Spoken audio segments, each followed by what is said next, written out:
100 ரூபாய் கொடுத்து சாப்பாடு பிரிஞ்சி சாதம். சரி பாப்பா நீ சாப்பிடு. நல்லா இருக்கு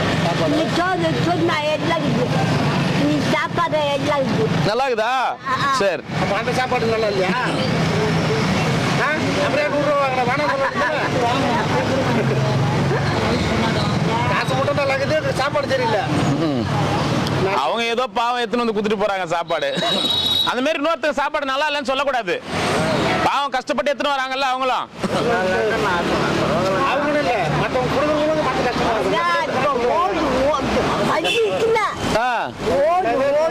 ஓ அமாவாசை. அமாவாசை நாளைக்கு அமாவாசை. போறியா? எங்க போற?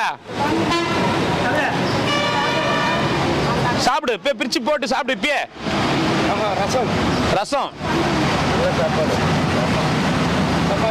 பிரிச்சு கொடுக்கட்டுமா பாப்பா?